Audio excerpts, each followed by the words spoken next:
You're listening to the Snob OS podcast, the podcast for Apple snobs.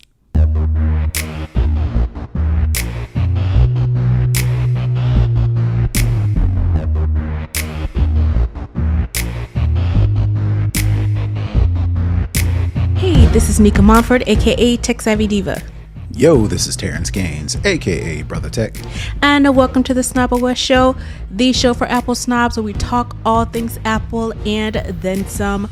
Welcome back, everybody, to this week's show. We're gonna kick off our second show of the year, but this show, last week we did predictions and talked about those. This week we're gonna get into some actual tech news.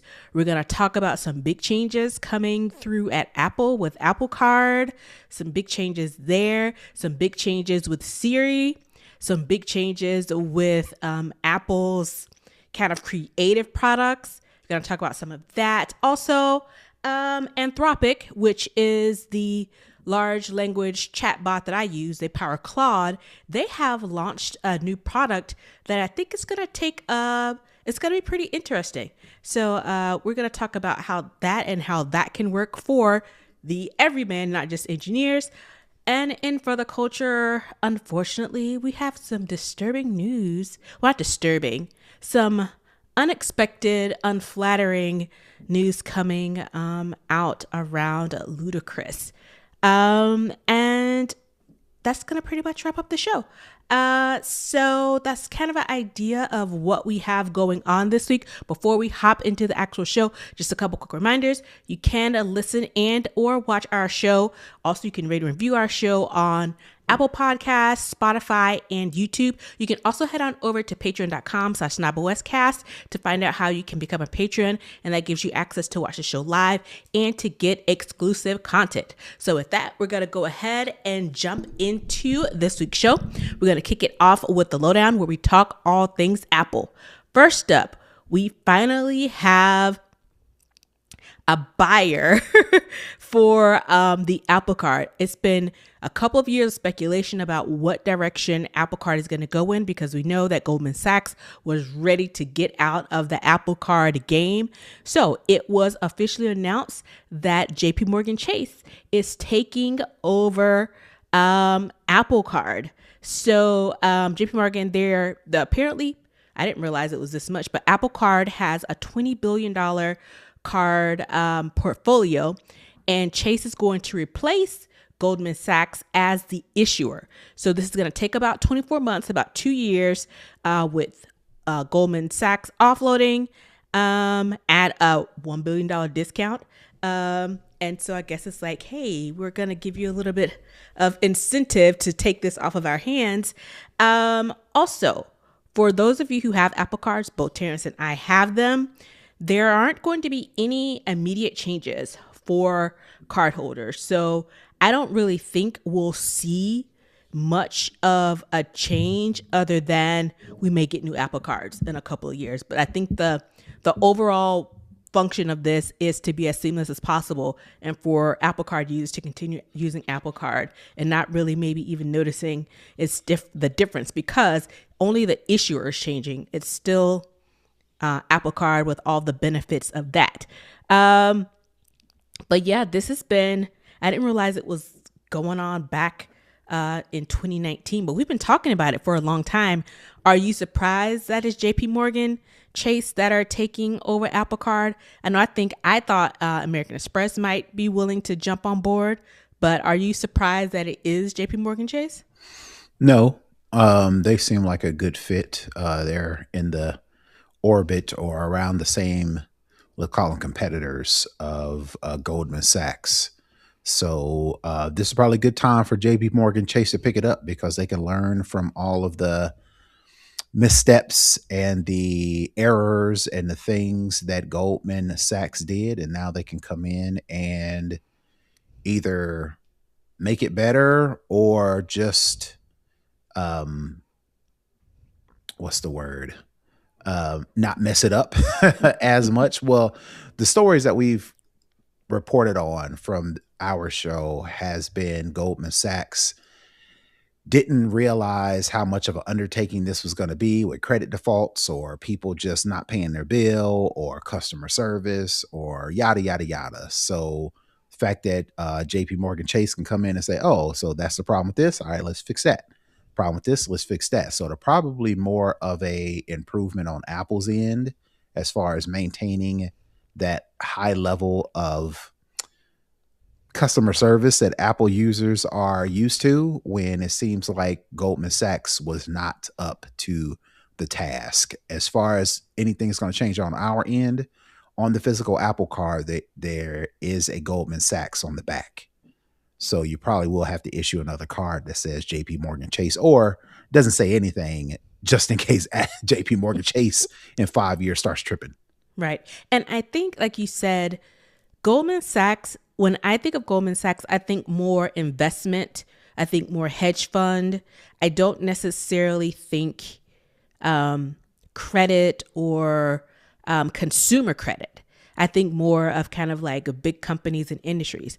And again, JPMorgan Chase, they do have several branches that manage and handle credit card processing, credit card, billing, all those things. So I think their expectation is probably more in line to as opposed to what Goldman Sachs thought that they were getting in this whole thing. And then JP Morgan Chase gets another user block of consumers. And typically Apple Card users are more, I guess, credit worthy.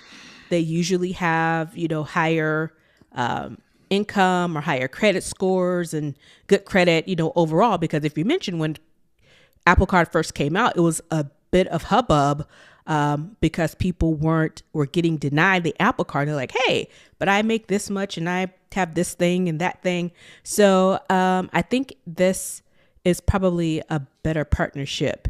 It makes more sense for JP Morgan Chase and Apple. So we'll see over the next 2 years what it looks like and if this changes, because again, you can go in with one idea and once you're in it, things could change. Hopefully from the consumer end, it won't change that much, but we'll see how this looks over the next 2 years. Next up, just yesterday being, no, what day is Wednesday? I think it was on Monday. Apple launched a new, I won't say product line, but a new bundle called Creator Studio, which is essentially a direct competitor for Adobe's Creative Suite. This is a new subscription bundle that puts 6 professional creative apps, Final Cut, Logic Pro, Pixelmator Pro, and a few others under this one bundle, all that includes this Creator Studio, and it's $12.99 a month. But there are a couple of different caveats to consider when deciding if you want to get this bundle or keep just your individual purchased licensed software. So with this Creator Studio, the differentiator between getting the Creator Studio and say keeping your original Final Cut Pro version is that there are some new AI features that come with these apps that you don't get on the non-Creator Studio, I guess we'll call it, versions of it. And again, I mentioned Final Cut, Logic Pro, Pixelmator Pro, and this also includes Motion Compressor and Main Stage. And this is for both Mac and iPad. So again, like I said, you get premium features for the other, I think, iWork app. So if you think of Keynote, Pages, Numbers, basically the equivalent to PowerPoint, Word, and Excel, you get all of that in this $12.99 bundle. And again, this launches later this month on the 28th. So the caveat for one-time purchasers. So you lose access to the new features, like I said, basically the AI features.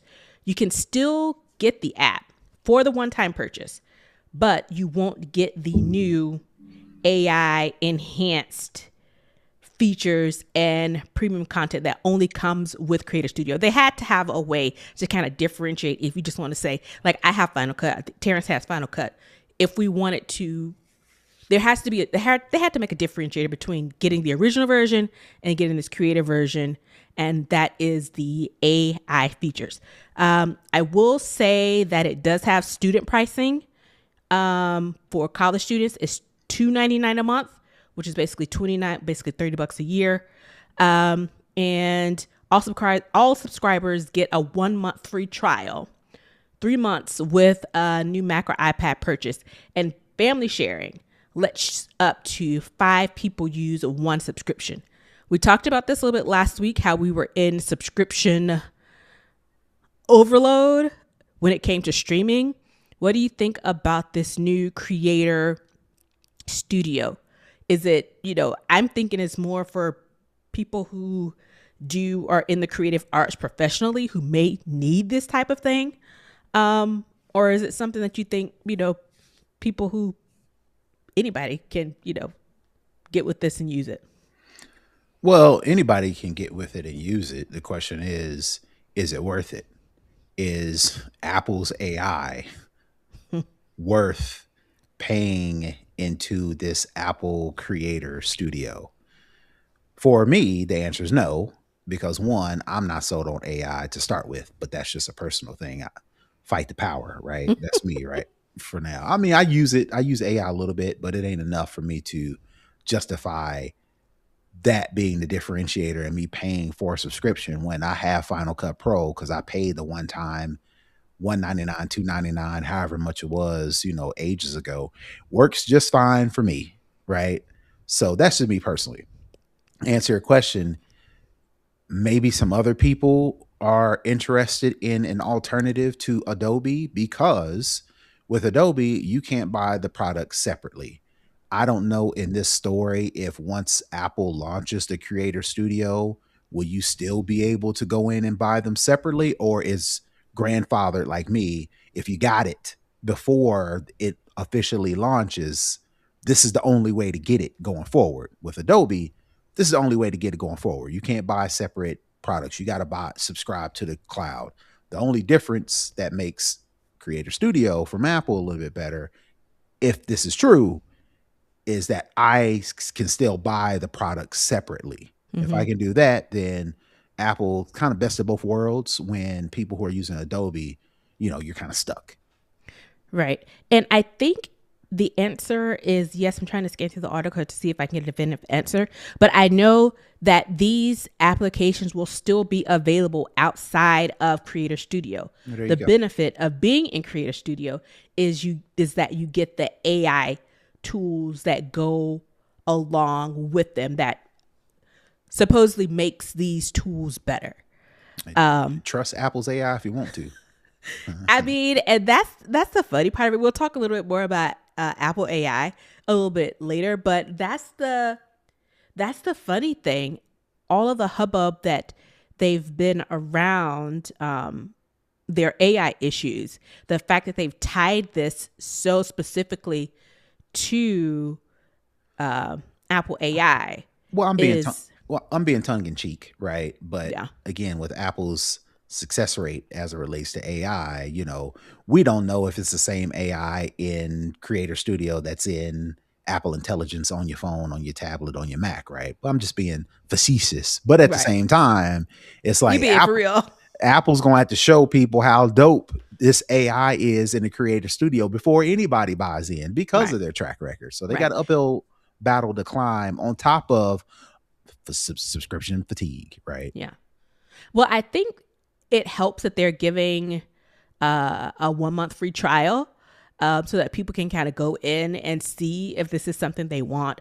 But I'm likely thinking that the AI that they use for this is not Apple Intelligence AI. Right. And again, some of the Apple Intelligence features are capable. I'll say Apple AI capabilities are good. Just the whole thing just doesn't quite work. Yeah, but it has different pieces that, we've talked about before that we like and that we use. So it'll be interesting to see. But I think one of the biggest things that is coming from this is they're trying to pull people from Adobe Creative Suite. I know used the whole Adobe Suite back in the day, back when you had a CD that you had to have a serial number from, and the tool was great. And then when they switched over to Creative Studio, I was like, okay, cool. I'll get that. Because I can't use my CD anymore. The software won't let me use it. But it was super expensive. They kept jacking up the price. They didn't let you exit the Creative Suite without a lot of hoops and hassle. And at one point, I was using the student version because I was in grad school, so I had that discount. But as soon as that was over, I want to say the student version actually went up in price too.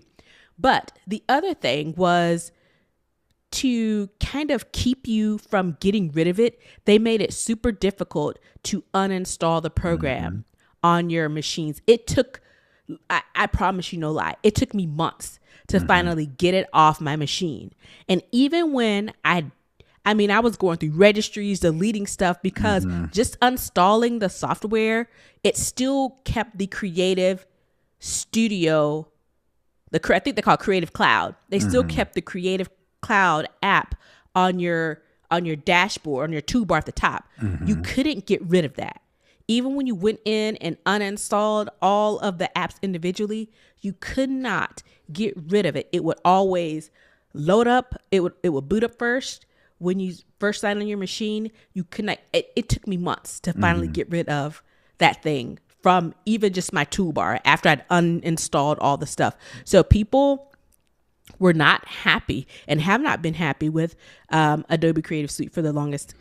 Adobe Creative Cloud, make sure I call it Creative Cloud, because of that and the fact it was some concern around Adobe saying they own people's content. If you created it, we talked about this on the show before, if you created it in Adobe Creative Cloud, they owned it. And then they had to try and backtrack that, but people are already pretty spooked by that point. So I think the goal of this is to try and siphon people over to well, they're gonna have to put a good product out there. You know, again, I don't know if just saying AI, maybe in the heyday, I mean, like in the early aughts of AI, maybe just saying now with AI maybe something to catch people. But after a while, after them $12.99 or however much that subscription keeps hitting and keeps hitting and keeps hitting, and you ain't seeing the features and the benefits, Apple's going to have to do a damn good job of selling the features that makes this creator studio worth it. And right now, as far as AI is concerned, like I said before, people are kind of like, I don't know, Apple. you're gonna have to do a heavy, hard pitch in order to get this to move, So I'm interested to see how they roll out this quote unquote marketing advertising campaign outside of just, hey, press release, because that ain't gonna get it. Yeah, I think Apple has lost a lot of their gravitas when it comes to product launch. And I think it really stems from the boondoggle that is Apple Intelligence. So what comes with Apple AI, Apple Intelligence? And I have to say, probably one of the most shocking things that I've heard from Apple in a bit is the fact that we've all heard that Apple Intelligence was going to be secondary powered by OpenAI. It was a big thing made about Apple's partnership with Apple OpenAI. And OpenAI. Well, in a stunning turn of events, Apple just announced on Monday a multi-year partnership for Siri. I'm calling it Siri AI. I don't know what they're going to call it, but the next generation of Siri, not with OpenAI, but with Google's Gemini AI. And not only their AI models, but also their cloud technology. And the word on the street is It's coming later this year. And what this is going to entail, and I think one of the biggest issues with Apple and OpenAI were the privacy concerns that Apple, likes to have everything on device. They don't like to kind of, open the door to kind of have that free flow that OpenAI seems to have. But apparently this custom Gemini integration that Apple will have with Gemini, it will put Apple's foundation models on top of Google's Gemini technology. So basically, Gemini will be running on Apple's private infrastructure, their private cloud compute. And it's still, they say that with this custom integration, they'll be keeping user data on Apple servers without handing queries over to Google's systems. So it's similar to what they currently have with ChatGPT. Reportedly, this is going to be a $1 billion annual deal after extensive testing, which I think that's the key point, extensive testing. So basically, Apple is going to pay Google around $1 billion a year for this multi-year deal. That is it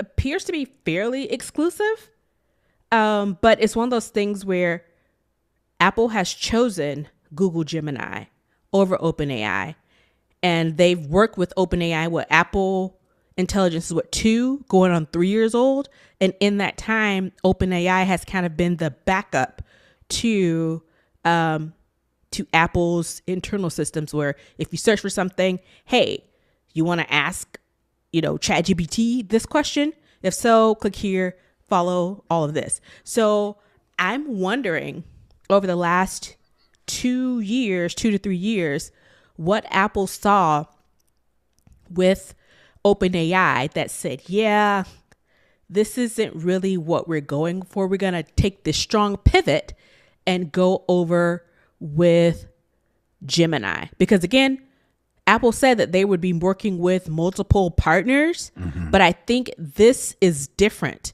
than what the OpenAI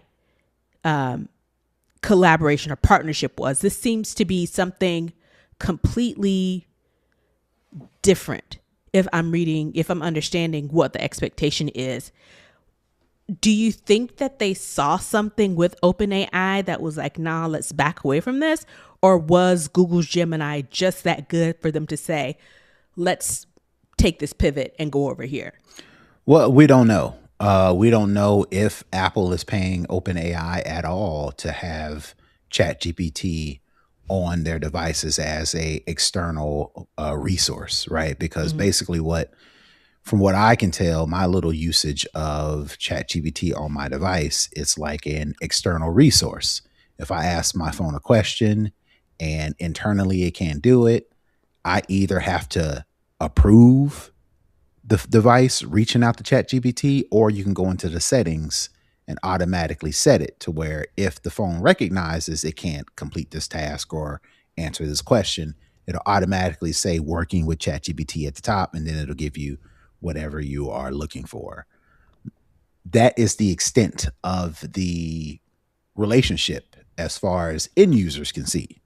Maybe Gemini is going to do something a little bit deeper, similar to you going on ChatGPT's app from your phone and doing things like saving chats and favoriting conversations and having that conversational piece that you don't get using it from the Siri side, but that you do get from the OpenAI side, right? You can open up OpenAI, from what I know. Again, I don't use it like that, but the commercials, the Instagram accounts, people are talking to ChatGPT like it's a person, and the thing is responding back. I don't believe you can do that right now with just talking to Siri. You ask it a question, it provides an answer, right? So maybe Gemini is going to offer some of that additional service or additional features that you can't right now do or never could do with OpenAI on the front end, right? I Mm-hmm. don't know. I'm just speculating. In addition to that, I would speculate that it's about money. And what I mean by that is before Google got dinged with that antitrust monopoly thing to where Mm-hmm. Google was paying Apple billions of dollars to be the quote unquote default search on Safari and in the Apple ecosystem as a Mm-hmm. whole. Now that deal has, for what we know, fell through.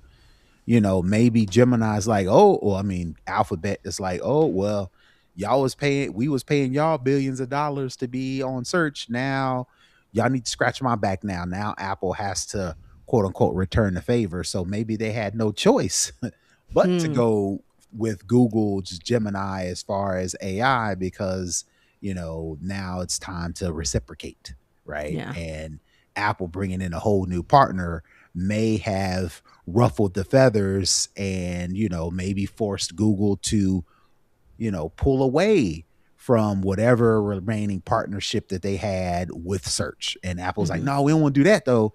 Maybe Mm-hmm. we'll just pay you $1 billion and then make y'all the exclusive AI for our devices. And Google was like, fair enough. Because I know back when this conversation was had, I think we talked about it where Apple was testing OpenAI's ChatGPT. They were testing Anthropic's Claude, and they were testing Google's Gemini. And so they were kind of using these three to see which one was the better fit. Now, I personally, like I said, I'm a Claude user. That's my default LLM, chatbot, whatever you want to call it. That's my default. That's what I normally go to. But I want to say I was on DTNS the end of last year, and they mentioned that a new Gemini had just come out, and they talked about how good it was. And I was like, oh, I'm going to actually check it out. And I actually did use it to kind of get a feel for it. And I have to say, it was pretty good.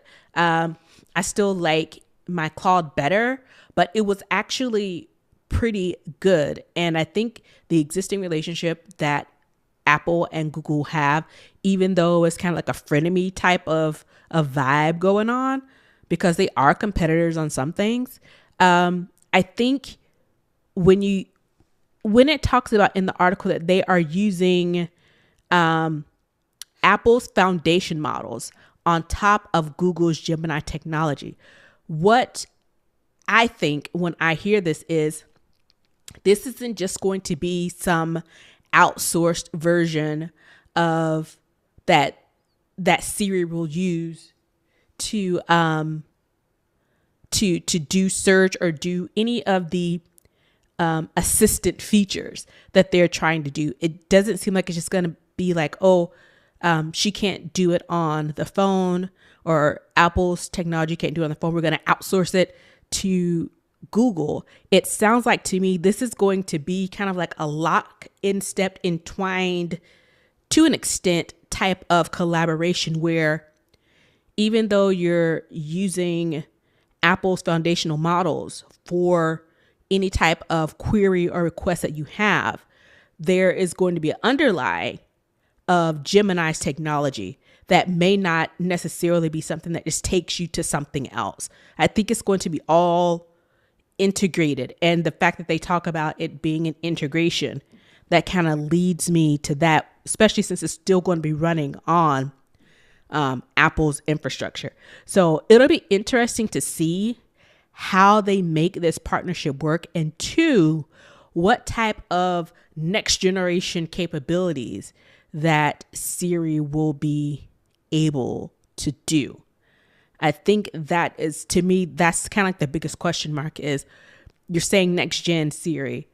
What does next gen Siri do as opposed to what the current Siri does? And what do you lose? Yeah. Because Apple's whole thing was we want it on the device because we're not sharing your data. We're not selling your data. Your data is safe with us.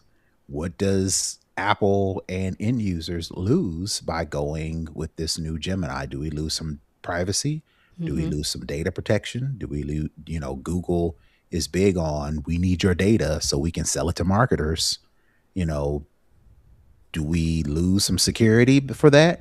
My guess is Apple has thought about it, but there's got to be something in it for Google outside of Apple just paying them some money. So we'll Yeah. see.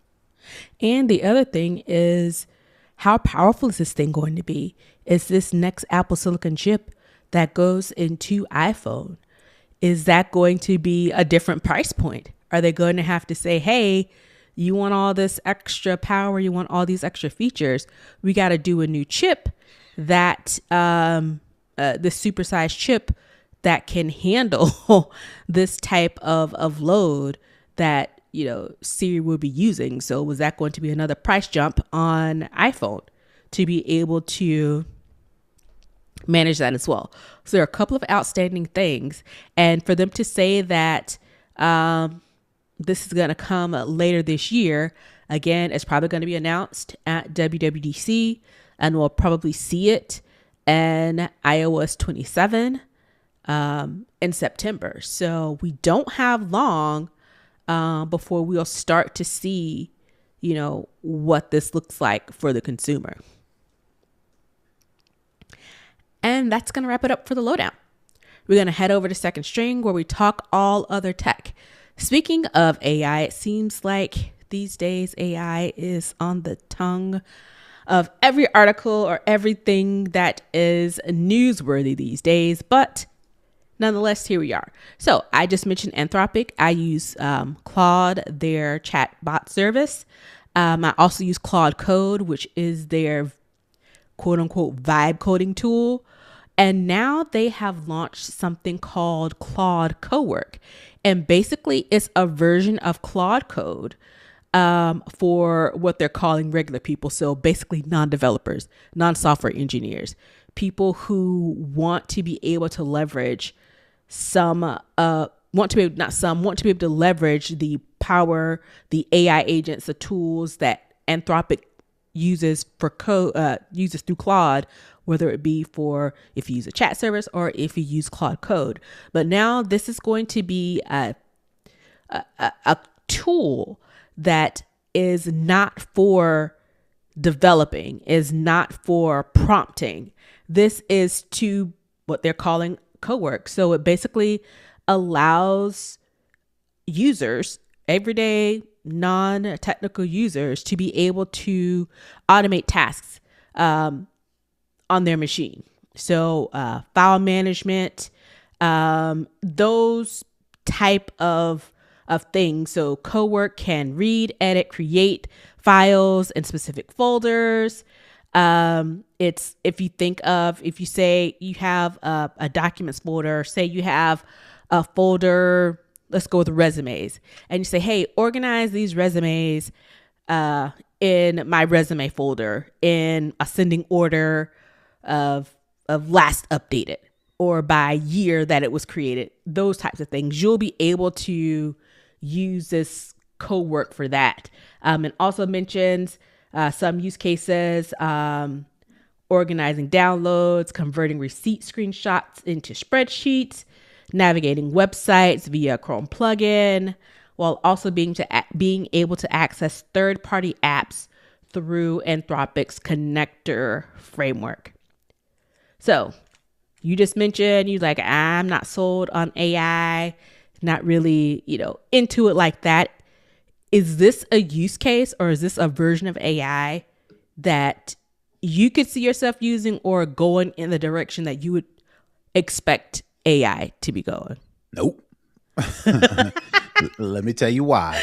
And I quote, if the idea of granting Claude access to your computer sounds ill-advised, Anthropic says Claude, quote, can't read or edit anything you don't give it explicit access to. However, the company does note the system can, quote, take potentially destructive actions, such as deleting a file that is important to you or misinterpreting your instructions. For that reason, Anthropic suggests it's best to give very clear guidance to Claude.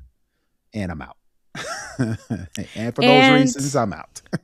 and your everyday regular user is Does not not. going to be Nope. that explicit. And it'll be misinterpreting stuff all the time. There Yeah. is a social media video to where this dude, he seems like a dad, and he's sitting at his computer and he is losing it because he has quote unquote deleted his wallet encryption keys or something to For where his it's Bitcoin, for his crypto. and he lost, like, according to the story, I can't believe everything you read on the internet, but this dude lost, like, the value could have been right now $200 million.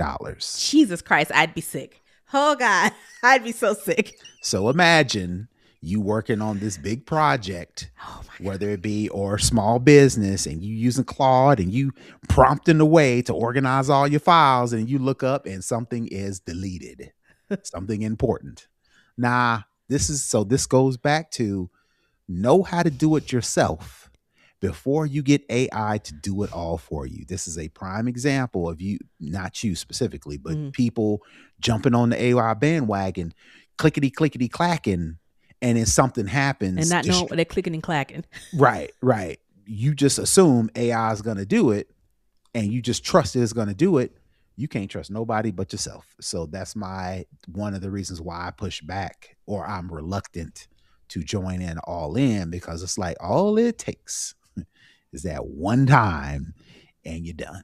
So I'm very slowly but surely creeping into it, because I need to make sure to one, know what I'm doing, and two, be okay if it's wrong. And I think that's one of the key things just in AI in general.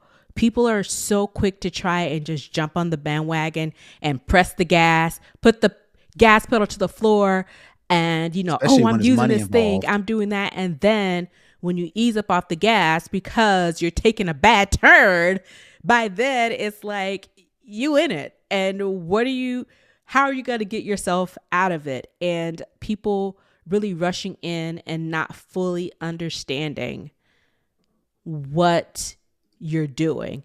And I will say, I'll point to your other show, The Tech John. I had a conversation with Rob about these types of things back at the end of the year. I'll definitely tell you to go and take a listen to that, because what that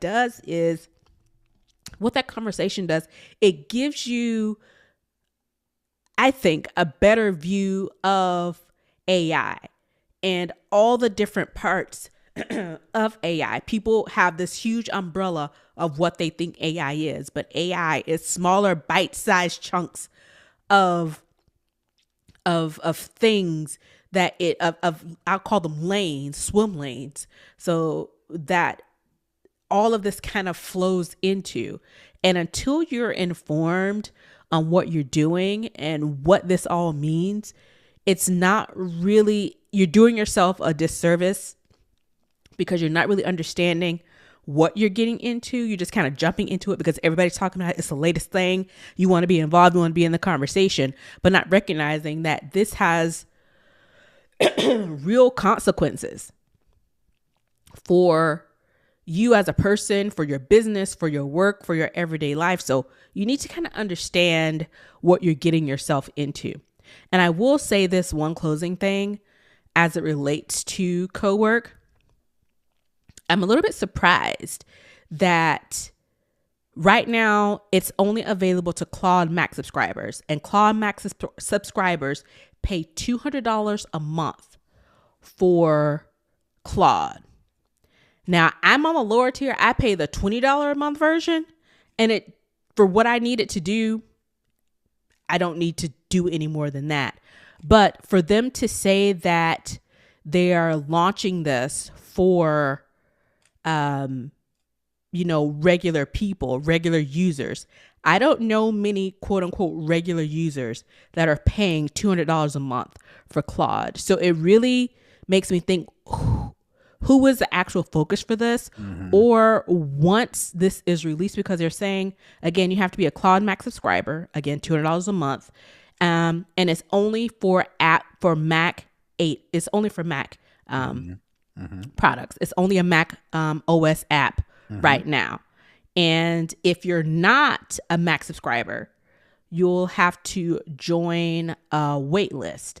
And as they improve this, they'll, I think, slowly release it to other people. But again, if it's only available now to Mac subscribers, again, the $200 a month, once it trickles down to the quote unquote regular user, are there going to be tiers within that? So this regular user, you get it for $20. You don't get all the features. You only get these features. I mean, that makes sense. And I get it. I get why they would structure it that way, but then you're not marketing it to regular people at that point, because regular people, and you can't see us, you're listening, the regular people's in quotes, I think you're going to have a hard time getting people to get on board with paying $200 a month to be able to use something like Cowork. Well, maybe they are the quote unquote beta testers. You're paying $200 to be a beta tester, but you're also a power user, right? Yeah. You know, that whole thing I read about destructive and deleting things. Somebody's paying $200 to use AI. Maybe they're going to tread a little more lightly, and therefore that'll give Claude or Anthropic enough feedback to say, oh, okay, now we've tested it with our power users, people who are really into it, because you got to be really into it, pay $200 a month. We've tested things. This is what we now can roll out to, for real, everyday users at $12 a month. And you'll get these features, but you won't get these because, like I said, it's been vetted by those power core, hardcore users who have played with this thing enough. And that I see, my only concern with that is you're using beta testers who are advanced users, who are likely developers and engineers who know how to prompt, who know how to frame these prompts in a way that Cowork would explicitly understand what they're trying to do. So you're testing with a pool that's on the higher end of understanding what this is.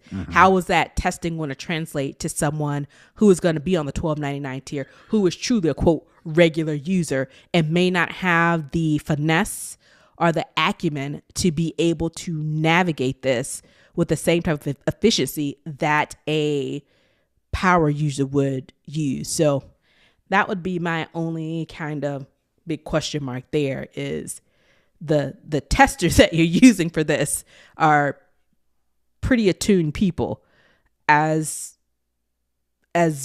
opposed to someone who's not, if they're marketing this to quote unquote regular users. So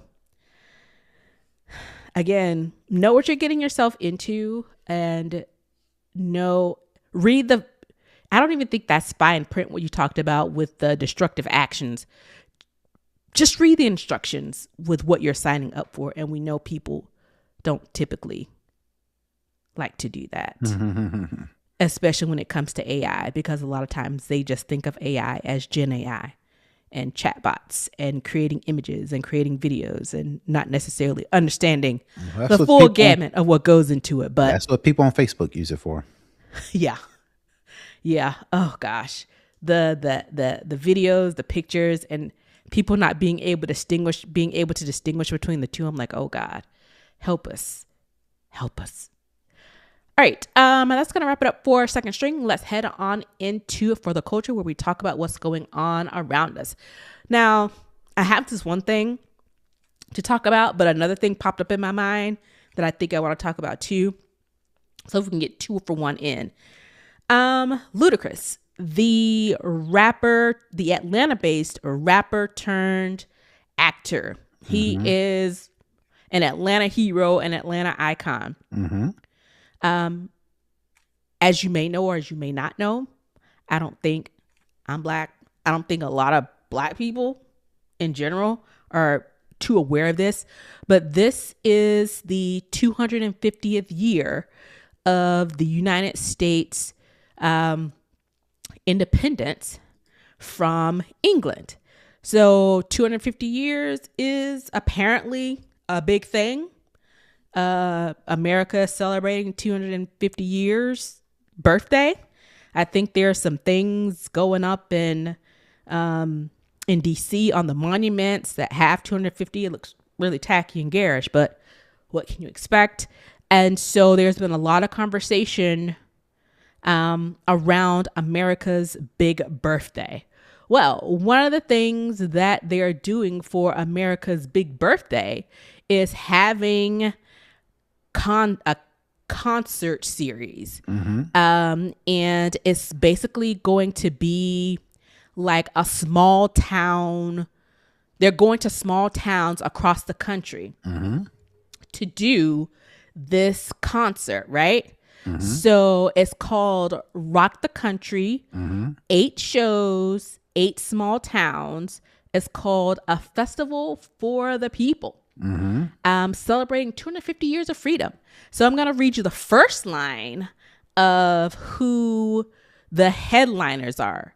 Kid Rock, Jason Aldean, Blake Shelton, and Jelly Roll. So that kind of gives you an idea of the type of talent that they're going to have at these shows. The second line is Creed, Brooks and Dunn, Riley Green, Miranda Lambert, some Hank Williams Jr., and a bunch of other people. On the last line of the people who are names are the biggest includes Treaty Oak Revival, Gavin Addock, Ludacris, Nelly. So, when I first saw this, I was like, this has to be like some AI made up stuff, because what I did was I looked at the locations. The show for Georgia is in Bloomingdale, Georgia. Never heard of it. I'm born and raised Georgia.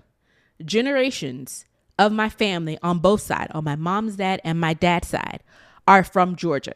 And not just any Georgia. Small town, southern, middle Georgia. I have never heard of this place. That's why I initially thought, I was like, you know what? Somebody probably just made this up and put it out there. This is real. I sent it to one of my friends because she's a huge Ludacris fan. I mean, huge Ludacris fan. And she was like, I don't know. She clicked on the link. I wouldn't click on the link because I didn't want them to have my IP address. And she was like, it doesn't say anything specifically about the administration. Right. So maybe it's not. But I'm like, technically, it doesn't. It doesn't. However, when you look at the imagery, who the participants are, and the way it's presented, it definitely gives this administration. And I will say, I'm not surprised at Nelly, because he said some MAGA things before. He was at the inauguration.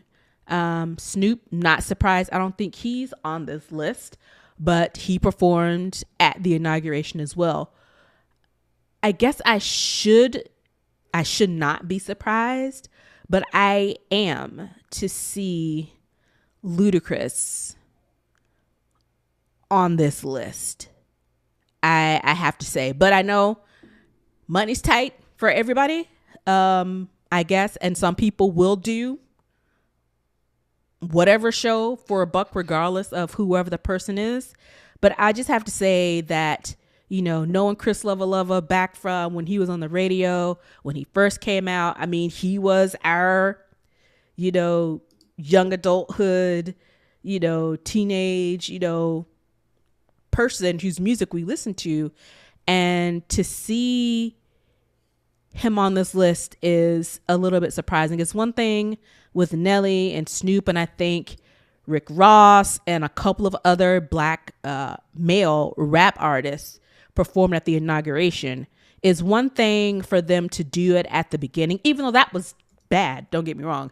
I was not impressed at all, because people were under the assumption that, oh, it's going to be better. But to see the things that he's done in the year that he's been in office, just the stuff that happened on New Year's and just the first, 2 weeks of the year, with the people being, since they want to use assassinated so easily when it comes to regular citizens, Kevin Porter Jr. assassinated on New Year's Day by ICE.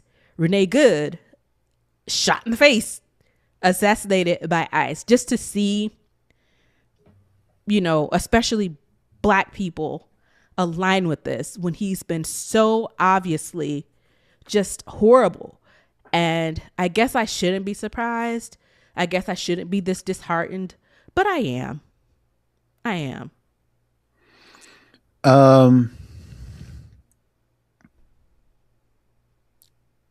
They are doing a good job of, they being the people who are putting this thing on, are doing a good job at, on the front end, giving the appearance that this is for the country to celebrate the independence.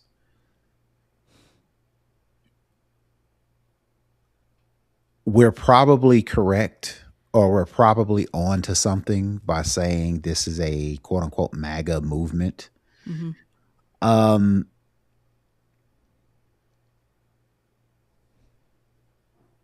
It makes sense for anybody who has any sort of issues with this administration specifically, but the direction America is going as a whole, all of the hate, all the things that's been happening over the past, not even before Trump. I mean, not even during Trump's administration, but for the past 5 years or so, America is going in a weird, uncharted direction as far as what it thinks of itself, right?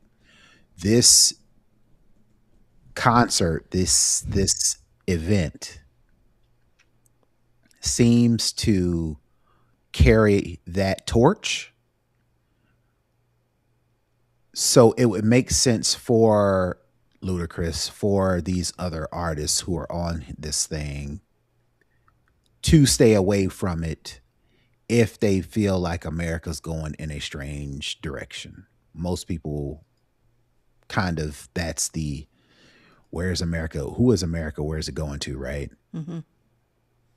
If you are a entertainer, if you're an artist, if you are somebody who is insulated from these conversations, it would make sense for you to join something like this. Ludacris and Nelly, not saying that they are not to say they are insulated from this, but they are rich Black men, rich Black entertainers. I could see this event catering to some of these people because there are a lot of, I mean, we know there are Black Republicans, there are Black conservatives. We know there are Black people who cozy up to this movement to get some of the breadcrumbs that come down off of it, right? For me and you, this may be a bridge too far, but for a Nelly, for a Ludacris, for some other people who are either supporting it or a part of it, they're like, man, a check is a check. The question is going to be, what are the possible repercussions for a Ludacris, since we're talking about him? What is going to be the drawback for this? He's going to get it. He's going to reach out to a new fan on the positives, the pros. He's going to be able to reach out to a new probably a new base, because he's, done the rap thing. He's got us. He did the movie thing, and now he's got the movie stars. Now he's got the small town. Now he's reaching out, presumably could reach out to this small town rural base who wouldn't probably listen to his music. So now he's got the ear of them. So for a rich Black man insulated from the problems that most Black men in America have as a result of this administration, as a result of all the things that I just mentioned, it makes perfect sense. The question is, what's going to be the repercussions? When Chrisette Michele did her thing at, she's never recovered. Right. You know what I'm saying? We what's the word? Excoriated, I think. We ripped her a new asshole, Yeah. basically, right? When Snoop did it at the second inauguration event party, whatever DJ, whatever he did, Mm-hmm. we was kind of like, shame on you, but it wasn't the same type of thing. Ludacris has probably saw all this and was like, hey man, I may take some darts in the beginning, but gonna be all as well, right? Mm-hmm.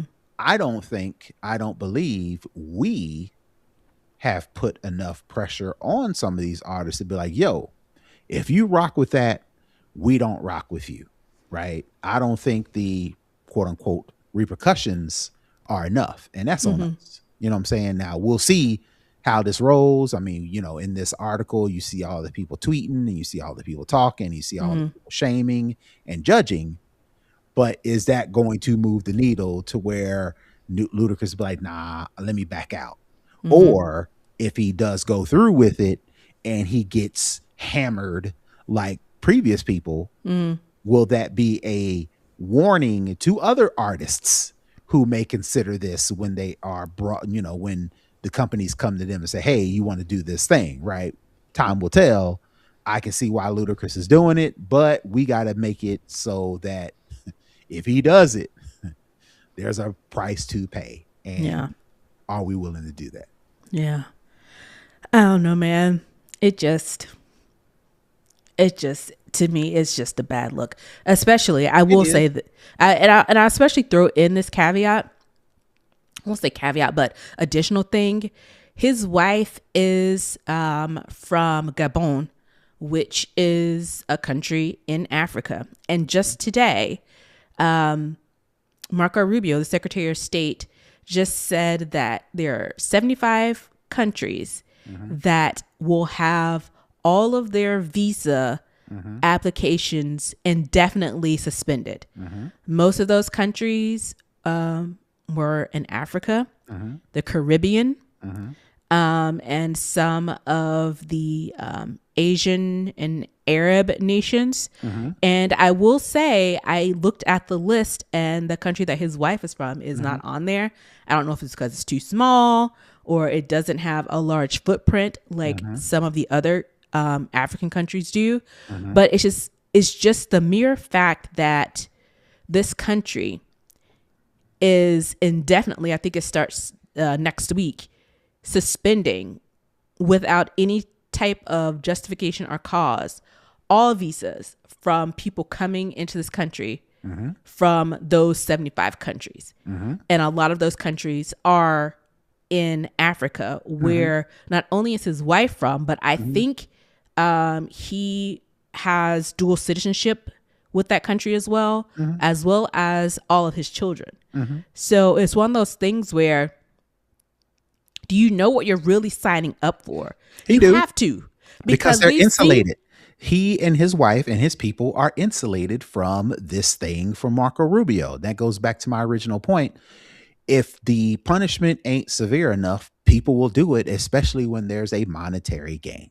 Yeah. The question is going to be, is the old saying, all money ain't good money. Good money, right. Well, how do we know it ain't good money unless he takes a L as a result of getting it, right? Yeah. You know what I'm saying? Chrisette Michelle knows. Yeah. Does Snoop know? What does she know? No. Because he was just, I think, presenting on the Golden Globes or something this weekend or whatever. And that's, we can have that conversation for another day. Yeah. But the black card, or whatever you want to call it, you losing it as a result of some of these shenanigans. And they don't seem to care. It's got to be severe enough. And that's on us. You know what I'm saying? That's on the people. Like you said, that's on your friend who loves Ludacris. Does she love Ludacris anymore? You know what I'm saying? Is he going to fall off? If he does, then now we know. Yeah. Now he goes in the bin with all of the rest of them, for me, because I just can't see how you see what these people are doing to your people and you still on board with that and taking that essentially, to me, blood money. But I guess if you know how we like to say in the black community, you like it, I love it. But I really don't. But yeah, It wasn't on my 2026 bingo card, but it should be. I shouldn't even have a bingo card for 2026 because we're just out here just winging it and hoping that we stay alive and still have places to live, still have jobs and all those things, because it really is the wild, wild west out here. Solidarity is a lost art. Absolutely. Because people do anything for a buck. All right, let's head on over to the hookup for our tech tip of the week. Yeah, so I've been trying to get better and better and better with organizing my stuff within the Apple ecosystem, specifically reminders and notes. And one of the things that I suggest you do is, instead of creating folders, instead of creating all these different lists, my hookup would be to definitely get in and utilize smart folders or smart organization. And basically how you do that is, if you know that, for instance, I'll give you a perfect example. Our family's taking a trip next month. And now I'm going through and trying to organize all the notes, all the reminders, all the things leading up to the trip and what we need to do while we're on the trip. Normally what I would do is I would instantly go and make a bunch of folders. I would make airline folder. I would make shopping folder. I would make all these different folders, right? When this may be a temporary thing. I may not need this folder ever again, but I'm making it for this specific purpose.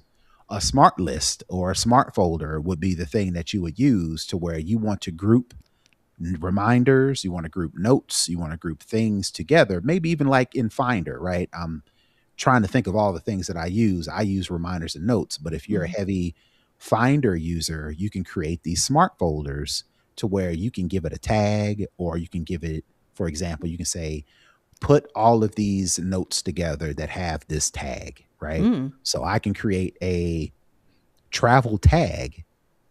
And then when I go through and add all of my things, as long as I add that tag, it'll group all of those things together. When I delete the tag, then the notes or the reminders don't go away. They're just moved back into some regular into your main notes, which would be fine because I ain't using them no more. But for this time being, I need to group all these things together for quick access. So long story short, that's my tip. If you are a heavy Apple ecosystem user and you are heavy into organization, definitely look at using smart notes or smart reminders or smart tags. That'll give you the ability to group things together. And it doesn't have to be tags. You can make a smart folder out of all of the notes that have attachments, right? You can make a smart folder out of all the things that were sent to you via email or something like that. And that way, again, like I mentioned, it just groups it all together real quickly without creating this permanent hierarchy that folders normally do, right? Because you put things in folders, again, like I mentioned, you may just need it there for that moment in time, but that folder is kind of there, versus just the notes or the reminders being organized together for this specific purpose. That's very interesting, because I use notes pretty much for everything. And I have to go into the search bar to start typing something that's in the note so that I can find it. Right. And then in your example, you just go to the tag that all the notes have, or we'll call it a hashtag, you know what tags are. I ain't got to type all that. You can create a tag on all the notes and then create a smart folder or a smart list based on that tag, and boom, all the notes will be together under that tag, and then you click it that way. And then when you want to get rid of the smart tag, you delete it. It doesn't delete the notes, unlike a folder. You delete a folder, it deletes everything in that folder, right? So this is an alternative to using folders that's quick and easy, and it's not permanent. Nice. I'm definitely going to do that. Makes it easier.